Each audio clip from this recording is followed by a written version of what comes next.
लक्ष्मीनाथ समारंभां नाथयामुनमध्यमाम् अस्मदाचार्यपर्यन्तां वन्दे गुरुपरम्परां।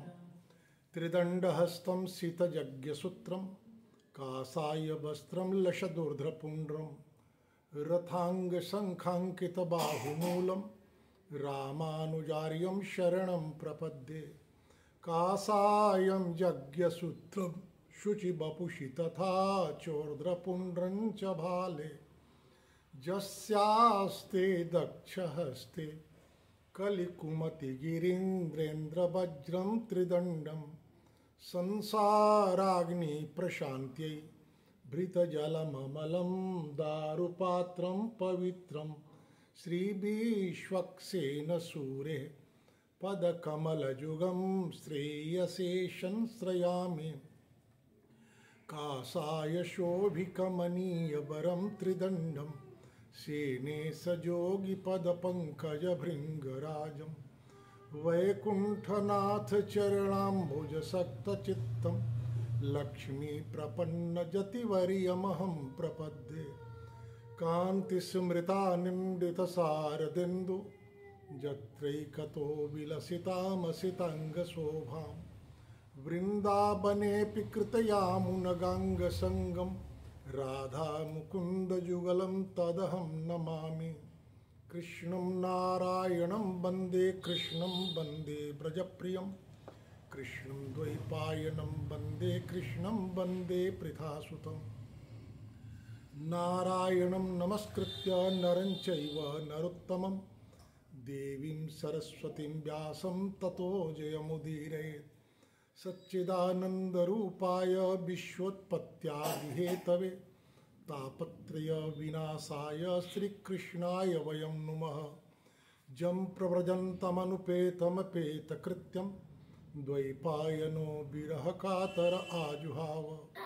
पुत्रेति तन्मयतयास्तरवोऽभिनेदुस्तं सर्वभूतहृदयं मुनिमानतोऽस्मि। श्रीकृष्ण गोविन्द हरे मुरारे हे नाथ नारायण वासुदेव। श्रीकृष्ण गोविन्द हरे मुरारे हे नाथ नारायण वासुदेव। हे नाथ नारायण वासुदेव हे नाथ नारायण वासुदेव। हे नाथ नारायण वासुदेव हे नाथ नारायण वासुदेव। हे नाथ नारायण वासुदेव हे नाथ नारायण वासुदेव। श्रीकृष्ण गोविन्द हरे मुरारे हे नाथ नारायण वासुदेव। प्रेम से बोलिए भाष्यकार भगवान श्री रामानुजाचार्य स्वामी जी महाराज की जय। विश्ववन जगदाचार्य श्रीमद विश्वक्सेनाचार्य श्री त्रिदंडी स्वामी जी महाराज की जय। पूज्य पाद प्रातः स्मरणीय नित्य वंदनीय हृदय स्मरणीय श्रीमद जीयर स्वामी जी महाराज की जय। श्री राधा कृष्णचंद्र भगवान की जय। श्रीमद् भागवत महापुराण की जय। नारायण। जन्माद्यस्य जतोऽन्त्यवादितरतश्चार्थेष्वभिज्ञः स्वराट् तेन ब्रह्महृदाज आदिकवये मुह्यन्ति यत्सूरयः। तेजो वारिमृदां यथा विनिमयो यत्र त्रिसर्गो मृषा धाम्ना स्वेन सदा निरस्तकुहकं सत्यं परं धीमहि। धर्मः प्रोज्झितकैतवत्र परमो निर्मत्सराणां शतां वेद्यं वास्तवमत्र वस्तु शिवदं तापत्रयोन्मूलनम्। श्रीमद्भागवते महामुनिकृते किं वा परैरीश्वरः शब्दो हृदयवरुध्यतिकृतिभिः शुश्रूषिभित्तत्क्षणात्। श्री महाभाग वेदव्यास जी महाराज श्रीमद् भागवत में जिस परम सत्य सत्ता का वर्णन किए हैं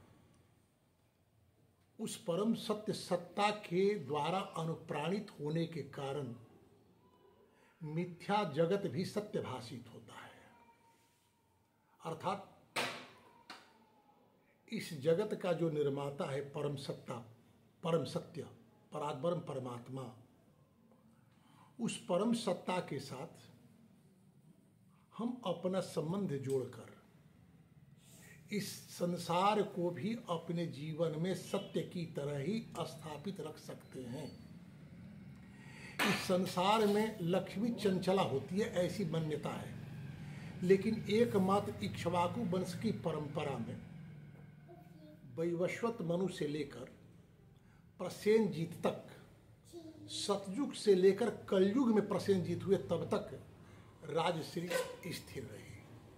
संसार का प्रत्येक व्यक्ति चाहता है कि हमारे जीवन में समृद्धि हो, तो समृद्धि के लिए करना क्या होता है? भगवती लक्ष्मी जो है भगवान विष्णु की अनन्याश्रिता है। यदि हम भगवान विष्णु के प्रति अपनी आस्था रखें तो हमारे जीवन में लक्ष्मी की भी कृपा बनी रहेगी। धर्म के बाद जब लक्ष्मी आती, क्रम यही पुरुषार्थ चतुष्टय का, धर्म अर्थ काम, तब मोक्ष। मोक्ष भी पुरुषार्थ है, प्रिय नहीं है।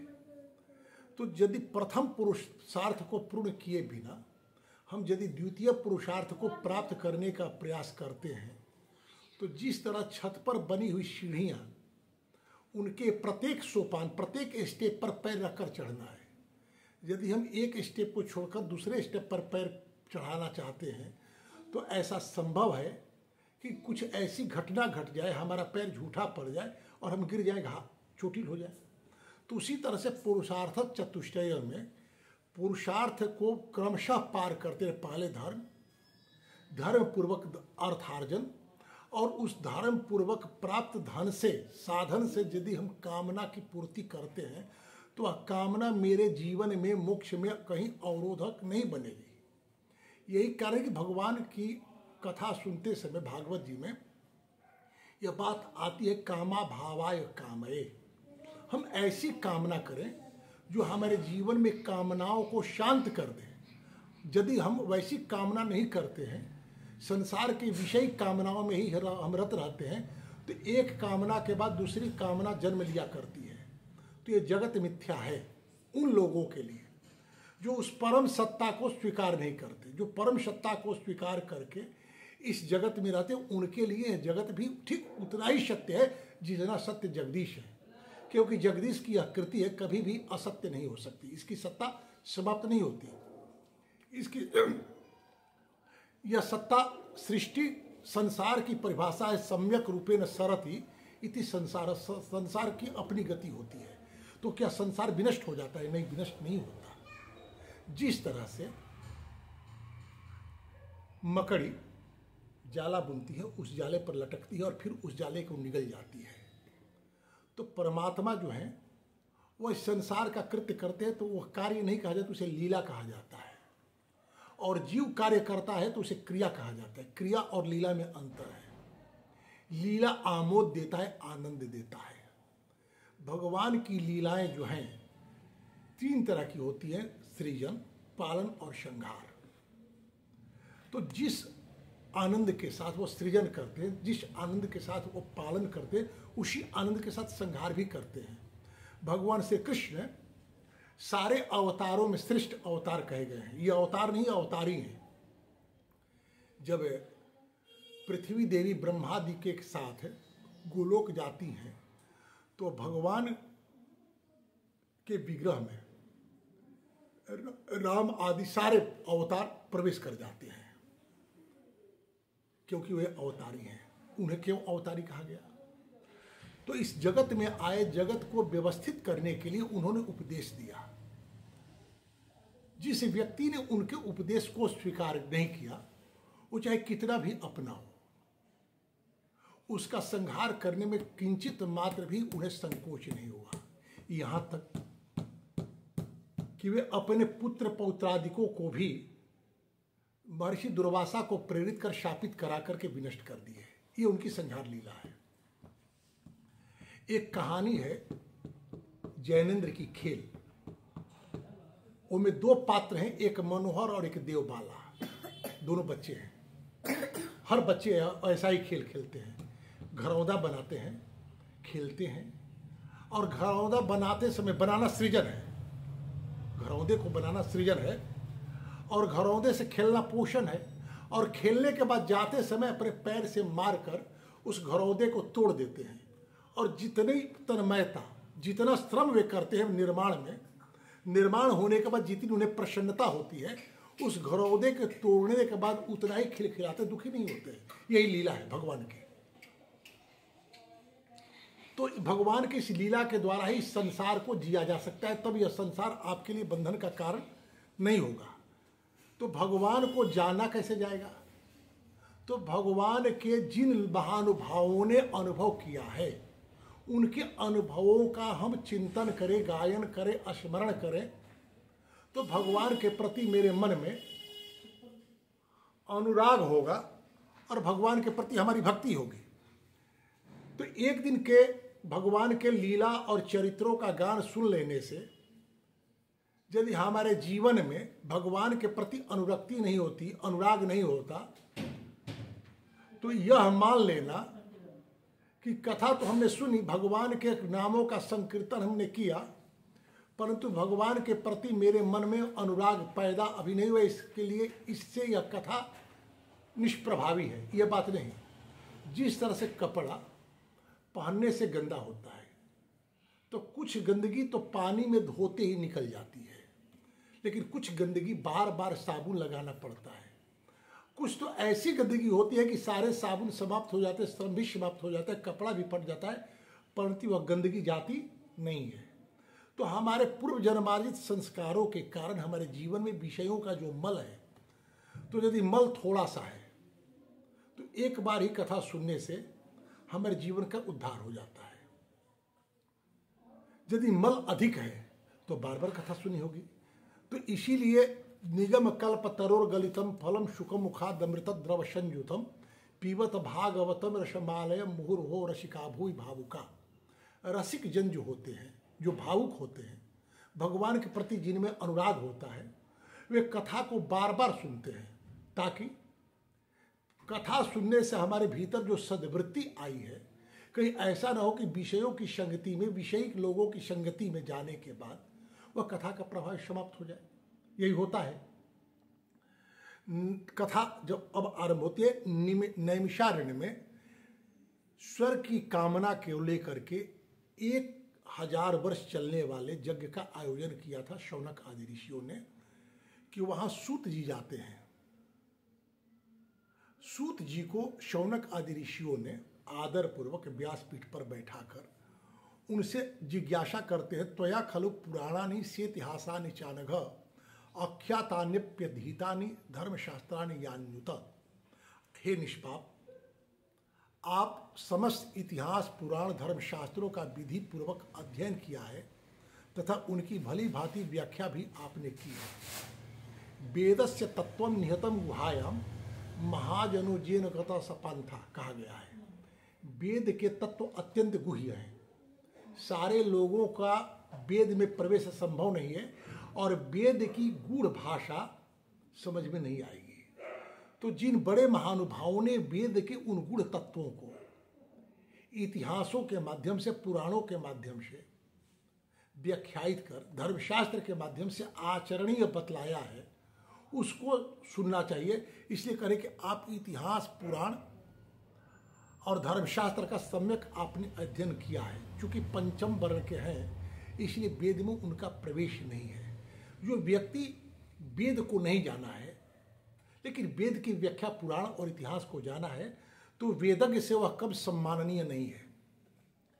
कहते हैं, यानी वेदो वेद विदाम श्रेष्ठ भगवान बादरायण अन्य च मुनय सुत परावर विदो विधु।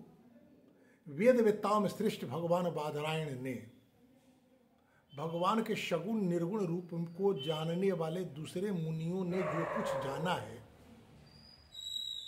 उन्हें जिन विषयों का ज्ञान है, वे अब सब आप वास्तविक रूप से जानते हैं। बादरायण सुखदेव जी, वेदव्यास के पुत्र,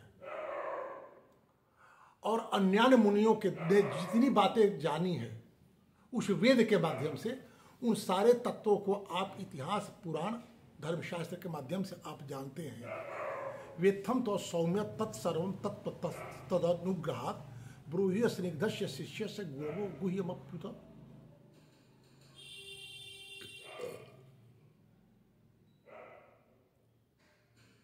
इसलिए आप उनके अनुग्रह पात्र हैं, कृपा पात्र हैं। गुरुजन अपने प्रेमी शिष्य को गुप्त से गुप्त बात बतला देते हैं, और आपको सुखदेव जी ने सारी गुप्त बातें बतलाई है। इसलिए आप सर्वतोभावेन प्रवीण हैं। हे आयुष्मान, आप कृपा करके यह बतलाएं, सारे शास्त्र, पुराण और गुरुजनों को उपदेश में कलयुगी जीवों के परम कल्याण का सहज साधन आपने क्या निश्चय किया?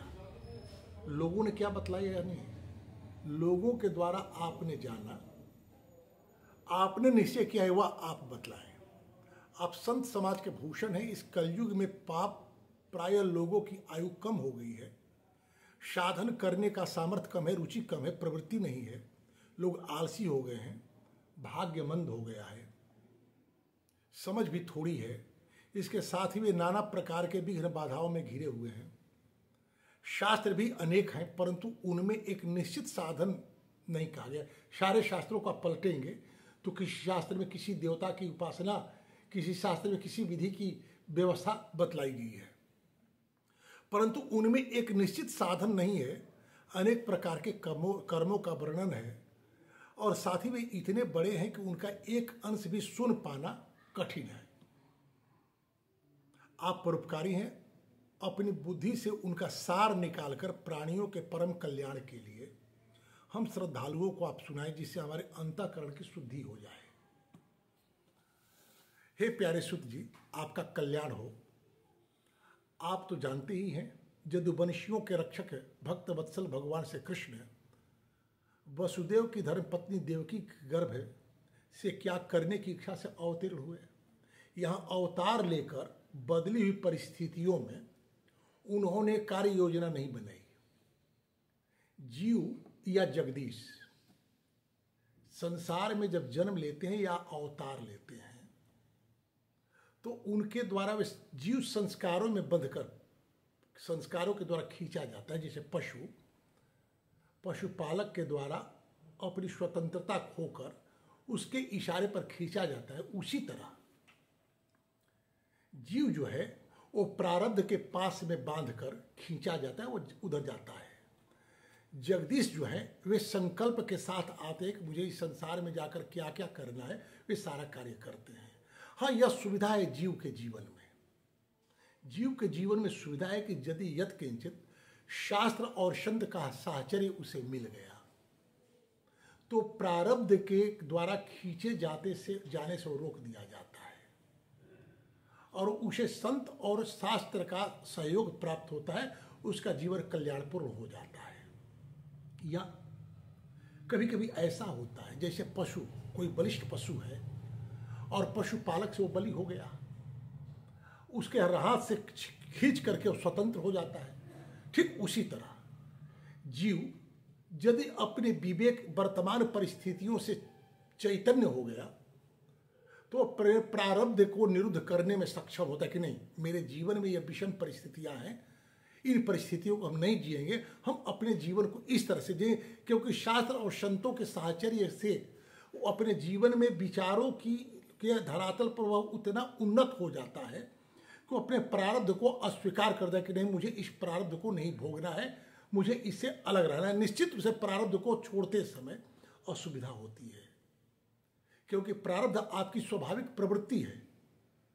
आप अपने स्वाभाविक प्रवृत्ति को निरुद्ध करके, भगवान कृष्ण कहते हैं ना गीता में कि विषयों से इंद्रियों को अलग करना बहुत आसान है, लेकिन इन विषयों का चिंतन समाप्त नहीं होता। इसलिए मन को हमारी ओर मोड़ लें। तो शास्त्र और संत भगवान के लीलाओं में आप अपने मन की रुचि जब पैदा करेंगे, बार बार सुनेंगे, तो आपके जीवन में जो स्वाभाविक प्रवृत्ति आपकी है भोग की, उससे आप निरुद्ध हो सकते हैं, रुक सकते हैं।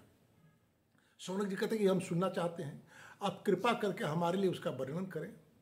क्योंकि भगवान का अवतार जीवों के परम कल्याण और भगवत प्रेममयी समृद्धि के लिए ही होता है। यह जीव जन्म मृत्यु के घोर चक्कर में पड़ा हुआ है। इस स्थिति में यदि वह कभी भगवान के मंगलमय नाम का उच्चारण कर ले तो उसी क्षण वह मुक्त हो जाता है। एक बार उच्चारण करने से वह मुक्त हो जाता है। आगे कथा आएगी अजामिल की, केवल एक बार नारायण कहा था तो यमराज आए, जमदूत आए, उनको भगवान विष्णु के पार्षद आकर के रोक दिए। एक बार यदि जीवन में भगवान का नाम हम ले लेते हैं, उसी क्षण पूर्व के किए हुए पाप हमारे शांत हो जाते हैं।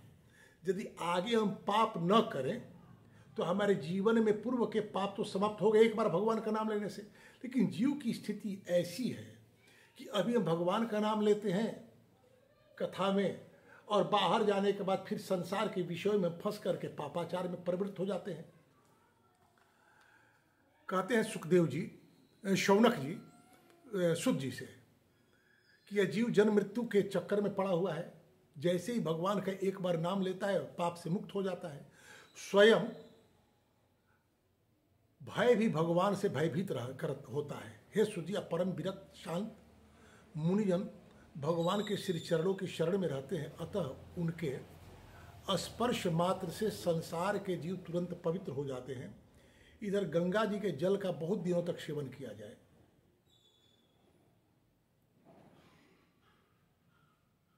तब जाकर के कहीं पवित्रता प्राप्त होती है। ऐसे पुण्यात्मा भक्त जिनके लीला का गान करते रहते हैं, उन भगवान क्या कलिमल हारी पवित्र जश भला आत्मशुद्धि की इच्छा रखने वाला ऐसा कौन मनुष्य होगा जो श्रवण न करना चाहेगा। जिसे अपने कल्याण की इच्छा होगी वो भगवान के नामों का स्मरण निश्चित रूप से करेगा, श्रवण करेगा। वे लोग तो वे लीला से ही अवतार धारण करते हैं। नारद आदि महात्माओं ने उनके उदार कर्मों का गान किया है। हम श्रद्धालु के प्रति आप उनका वर्णन करें भगवान के लीला का। हे बुद्धिमान सुत जी, सर्व समर्थ प्रभु उनकी अपनी जोग माया से स्वच्छंद लीला करते हैं। आप उन श्रीहरि के मंगलमयी अवतार कथाओं का वर्णन करें। पुण्य कीर्ति भगवान की लीला सुनने से हमें कभी भी तृप्ति नहीं होगी, क्योंकि सुत जी को चिंता है कि जब मैं कथा कहना आरंभ करूंगा तो कहीं ऐसा न हो कि संसार का कार्य इन्हें अपनी ओर प्रेरित करने लगे, खींचने लगे, इसलिए कथा वो नहीं कह पाते। कथा कोई तभी कहना चाहता है जब सुनने वाला धैर्यपूर्वक सुने। तो कहते कि हम कभी तृप्त नहीं होंगे, आप कथा कहते रहें। भगवान श्री कृष्ण अपने को छिपाए हुए थे, लोगों के सामने ऐसी चेष्टा करते थे मानो कोई मनुष्य हो, परंतु उन्होंने बलराम जी के साथ ऐसी लीलाएं भी की, ऐसा पराक्रम प्रकट किया जो मनुष्य नहीं कर सकते। कलयुग को आया जानकर इस वैष्णव क्षेत्र में हम दीर्घकालीन क्षेत्र का संकल्प करके बैठे हैं। श्री हरि की कथा सुनाने के लिए हमें आप अवकाश है। संसार में इस कलयुग में जो सत्य प्रवृत्ति के लोग हैं, संसार के जीवों के बीच उनका कोई महत्व नहीं है, उपेक्षित है। तो कह रहे हैं कि हम लोगों की उपेक्षा है, संसार में हमारी कोई उपयोगिता नहीं है, हम लोग यहीं पर हैं, कोई काम है नहीं, इसलिए आप कहिए। कलयुग अंतःकरण की पवित्रता और शक्ति का नाश करने वाला है। इसे पार पाना कठिन है। जैसे समुद्र के पार जाने वाले को कर्णधार मिल जाए, उसी प्रकार इससे पार पाने की इच्छा रखने वाले हम लोगों से ब्रह्मा जी ने आपको मिलाया है। धर्म रक्षक ब्राह्मण भक्त जोगेश्वर भगवान श्री कृष्ण को अपने धाम में पधार जाने के बाद जब अब किसकी शरण ली जाए यह आप बतलाएं। भगवान की कथा और भगवान के भक्ति के महत्व पर प्रकाश डालते हुए सूत जी कथा को आगे बढ़ाते हैं। कहते हैं कि व्यास जी ने एक बार कहा, इति संप्रश्न संगृष्ट विप्राणमरो महर्षिणी प्रतिपूज्य वचस्तेषम प्रवक्तुम उपचक्रमे। वेद व्यास जी कहते हैं कि हे शौनक आदि ब्रह्मादि ऋषियों के ये प्रश्न सुनकर रोमहर्षण के पुत्र उग्रश्रवा को बड़ा ही आनंद हुआ। उन्होंने ऋषियों के इस मंगलमय प्रश्न का अभिनंदन करके कथा कहना आरंभ किया। कथा सूत जी कह रहे हैं, क्योंकि कथा तो ये लिखी है वेदव्यास जी ने, तो शौनक और सूत संवाद का वर्णन करते हुए वेदव्यास जी कहते हैं कि नैमिषारण्य क्षेत्र में रोमहर्षण के पुत्र उग्रश्रवा को बड़ा आनंद हुआ शौनक आदि ऋषियों के द्वारा किए गए प्रश्न को सुनकर, क्योंकि ऋषियों का प्रश्न केवल अपने लिए नहीं था। जो 88,000 ऋषि एकत्र हैं, उन 88,000 ऋषियों के लिए ही नहीं था, संसार में और वैसे लोगों के लिए भी यह प्रश्न था जो आत्म कल्याण की कामना चाहते हैं। तो सूत जी के आचार्य कौन है, गुरु कौन है? श्री सुखदेव जी महाराज। सुखदेव जी ने पढ़ाया नहीं सूत जी को, सुखदेव जी को वेदव्यास जी पढ़ा रहे थे, और उसी समय सूत जी वहां बैठकर सुन रहे थे। इनका नाम है उग्रश्रवा। उग्रश्रवा का अर्थ हुआ किसी बात को सुनने मात्र से याद हो जाए, इसलिए उनका नाम उग्रश्रवा है। तो अपने गुरु का ध्यान करते हैं। जम प्रव्रजंतम अनुपेतम पेत कृत्यम द्वैपायनो विरह कातर आजुभाव पुत्रेति तन्मयतया तरवोभिनेदु स्तम सर्वभूत हृदय मुनिमान तोष्मी जस्वानुभाव मखिलस्वतिसार मेकम अध्यात्म दीपमतिशतांतमुंधम संसारी नाम करुणया पुराण गुह्यम तम व्यास सोनमुपयाम गुरु मुनि नाम। सूत जी अपने गुरु श्री सुखदेव जी का स्मरण करते हुए, नमस्कार करते हुए कहते हैं कि जिस समय श्री सुखदेव जी का यज्ञोपवीत संस्कार भी नहीं हुआ था, लौकिक वैदिक कर्मों के अनुष्ठान का अवसर अभी उनके जीवन में नहीं आया था, ब्राह्मण बालक का सर्वोत्तम यज्ञोपवीत 5 वर्ष के आयु में होता है। जिस ब्राह्मण बालक का 5 वर्ष के आयु में यज्ञोपवीत संस्कार किया जाता है और ब्रह्म वर्चस्वी होता है, उसमें ब्रह्मज्ञ होने की क्षमता आ जाती, अर्थात 5 वर्ष से भी आयु कम थी अभी श्री सुख जी का, और वे अपने घर को छोड़कर चल दिए। इनके पीछे पीछे दौड़े वेदव्यास जी, बुला रहे थे, हा बेटा हा बेटा। उस समय शुक जी तो अपने पिता के प्रश्न का उत्तर नहीं दिए, बल्कि जब वो गृह का परित्याग किए श्री सुखदेव जी, तो व्यष्टि से समष्टि में वो लीन हो गए। व्यक्तिवादी दृष्टिकोण के बदले विश्व कल्याण की भावना उनके भीतर आ गई। इसलिए संसार के प्रत्येक प्राणियों में, लता में, नदियों में, वृक्ष में, पर्वत में, सब में उनकी परिव्याप्ति हो गई।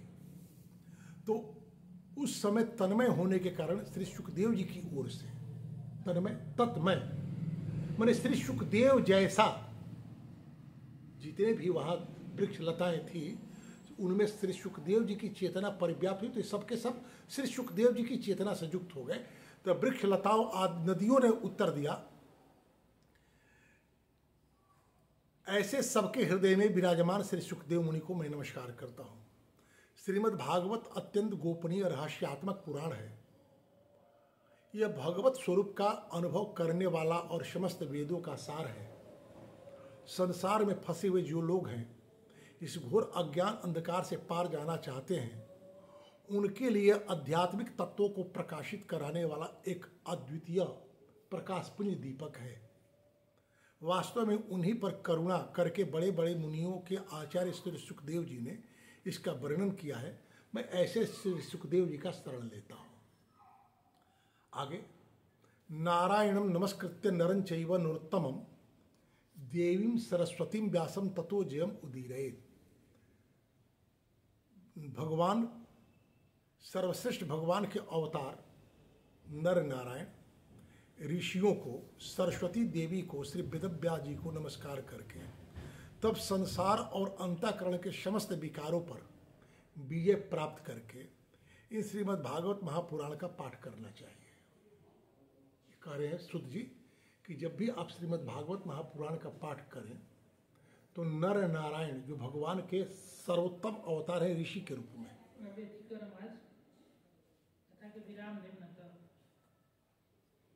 चलिए विकार आ गया, 2 बार भगवान का नाम।